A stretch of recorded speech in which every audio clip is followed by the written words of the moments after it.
What's going on, everybody? So, a few years ago, I sold my boat. We had a boat. We decided, because of a few things going on, that we were going to sell it. Now, I didn't sell my boat in November, and I didn't sell my boat in October. I sold my boat Memorial Day weekend. Now, the reason you sell a boat Memorial Day weekend is because that's when it's in the highest demand.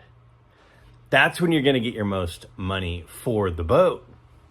When I bought a car recently, we bought it at the end of the year. The end of the calendar year, we bought the model that was that year ending. Because that's the best deal. When we buy and when we sell matters. Now, one of the shows that I watch a lot of different YouTube stuff, just like a lot of us do. And a few of the shows that I watch actually are modern cards, even though I don't really collect a ton of modern cards. And one of the things that this particular guy was saying in the particular video I was watching was, dang it, that's why I don't buy cards or sell cards during season. And I'm like, what? So the player that the guy had bought a card of got injured over that weekend.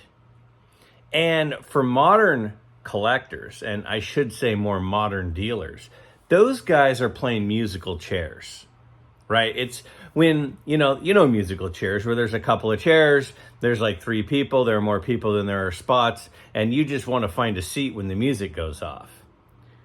Well, when a player gets hurt, that's when the music goes off, and you don't want to be caught with the card. See, most of those dealers that you see of modern cards, those modern those modern YouTube channels, those guys are not holding those cards long term.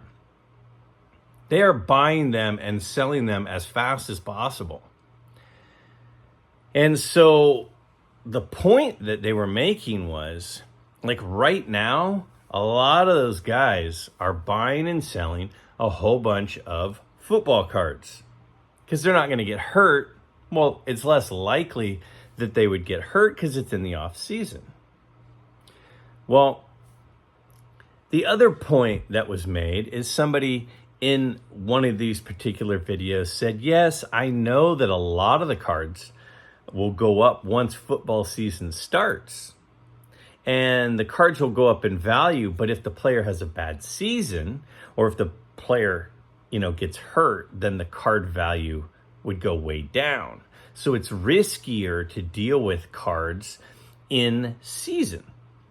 So right now they're doing a lot of stuff with football, and they're starting to do more with basketball because those 2 seasons are dormant.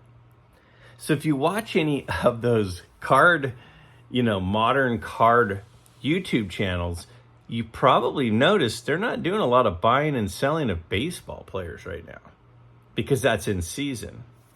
So the long story short is, when you buy and when you sell definitely matters. But the question is, does it also matter with vintage cards? Because those are the cards that I focus most of my time and energy on. Now, again, I have some modern stuff. I have some junk wax stuff. But most of the time and energy that I spend with cards is dealing with vintage cards. So the question then becomes, does it matter when I buy or if I sell, when I sell vintage cards? Because those guys aren't playing anymore. So if they're not playing anymore, does it really matter? So that's what we're going to take a look at here. So I did a really deep data pull, and I'm going to show you exactly the data that I pulled, where I pulled it from, and I'm going to show you some results. And I think that these results are important to know. Again, whenever I do a data pull, I don't know if any of the data will be of any value. And sometimes it's really valuable and shows a trend, and sometimes it shows very little data and very little trend and isn't super valuable. I feel that some of this data quite a bit of the data, especially for a couple of sports, because I'm going to be looking at the three major sports. It does tend to matter when you buy and when you sell, because the prices do fluctuate over the course of the calendar year. Take a look at this data. Tell me if there's a trend that you see that I'm not seeing, that I don't point out. I analyzed it pretty good. I definitely saw some trends and some valuable information, which I will cover over the course of the video. If there's something I don't cover that you see, share it in the comments, because I want to see what I missed, because a lot of the time you guys catch stuff that I don't catch. Let's take a look at this data right now. So behind the scenes here of the data you're going to see in a second, this is just Pete Rose. So 2017, 18, 19, January all the way through December, and then I have you can see down at the bottom all the tabs of all the different players. So here's Montana, and this is the Montana rookie. So they aren't all rookie cards. Some of them are, some of them aren't. I did 3 players from each sport. Again, I'm going to go over this in a second, but just know the averages that you're going to see a second are not based off of a number or two. They are based off of quite a few numbers in some cases. And these are some of the numbers going on behind the scenes that contribute to the data that you're going to see in the summary. I know you don't want to see every single sale, so I'm going to focus on summaries. So again, this data dive, let's take a look at the overview, kind of the rules or the basis for it. First, I chose 3 cards per sport for baseball, football, and basketball. And all of the data comes from the PSA website, their auction price realized historical data. Now, I wanted to do non-pandemic times, which we'll mention here in a second. So this is historical data. Each is a grade for that decade. So if it's a 50s cards, it's in the 5s. Prices are averaged and tabulated by month and year. And again, these are pre-pandemic years, 2017 to 2019. So any card in the 70s would be a 7, in the 60s would be a 6, and so on. So first off, we've got Johnny Unitas is one of the 3 football cards that I chose. So 57 Johnny Unitas rookie card. And you can see these are the averages. So for example, 2017 January there. That is the average price based on all the data behind the scenes, like I showed you a second ago with Pete Rose and Joe Montana. And what I wanted to highlight was for 2017, 2018, and 2019, February, March, and December have the highest sales averages. I think that's interesting, and we're gonna look and see if there's a trend with that. But the 3 highest months that Johnny Unitas cards sold were February, March, and December, and the 3 lowest were April, May, and October. Down below, I have the total number of sales, so you can also, because I also think it's important to know how many of these cards are selling. Is this a month where it's just 2 sales? Like, for example, here in August. I didn't use August because over the 3 years, only 1 Johnny Unitas card sold in a 5 during the month of August from 2017 to 2019. So that would leave us 1 number to use for the data, and that doesn't make it very trustworthy to me. So I thought it was important to know the number of total sales. So Jim Brown is 1958, so these are all PSA 5s. And again, we have the 2017, 18, 19, month by month, and then the average of the averages on top. So again, February and March are 2 of the highest months, along with August. And May had a high month too.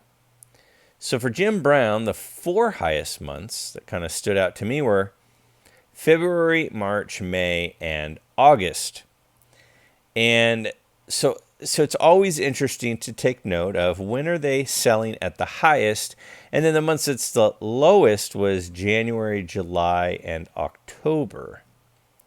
Now, so to me, the Unitas and the Jim Brown do really well in February and March. That's something to take note of. Why might that be? Well, the Super Bowl's around that time, and there's a huge focus on football. So it's not shocking to me to see that February and March would be a couple of the big months. Now, I don't think I would call the Montana a vintage card, but it's a card with a lot of sales, and I wanted to include a little bit of everything. So we have January, April, and May are when the Montana average was the highest. And again, that's the average of the 3 years averages. And if you wanted to look at a little bit closer data, and there are a lot of Montanas that were sold, you can see the number at the bottom. And then over on the right, we've got September, November, and December. So September, November, December for Montana are the worst month averages, but January, April, and May are the highest. So again, this is just kind of stuff that stuck out that I wanted to make note of. Now, those are my 3 football cards. Okay, so now we're going to move into baseball. So I have 3 vintage baseball cards. Now, my all-time favorite card, the 54 Ernie Banks rookie. April, May, and August are the 3 highest average months. So these are all PSA 5s. It's interesting to me that August doesn't have a ton of sales. July doesn't have a ton of sales. And then the low months here are February and November. So, why would April and May be high, and why would February and November be low? So those are kind of a couple of things to maybe think about. But again, I'm just pointing out some of the highlights, and then once we look at some of the other cards, we can see if maybe there's some sort of trend or recurrence of data. And again, July, 1 card sold in all of July in a PSA 5 for Ernie Banks. That seems interesting. 1963 Pete Rose is the second baseball card. A lot of data on this card. A lot of those cards sell. This would be in a 6th grade because it's from the 1960s. So we have, again, June, September, and October tend to be the highest averages. And sometimes you'll look at that and you'll go, that's not much different than the other months. Well, we've got to keep in mind if a card is selling for $500 and it's, selling for $30 more, that's a pretty big percentage more. January, February, and April are the lowest. So again, it's interesting that January and February are kind of low. It's interesting that September and October are fairly high. So again, with baseball, you might expect that there would be different months where potentially a card is selling for more or a card is selling for less. One of the things I wondered is, what about like December, for example, or January, for example, because of the holidays? Well, the third card I chose is the 68 Nolan Ryan. So these are 6 cards, 6 grades.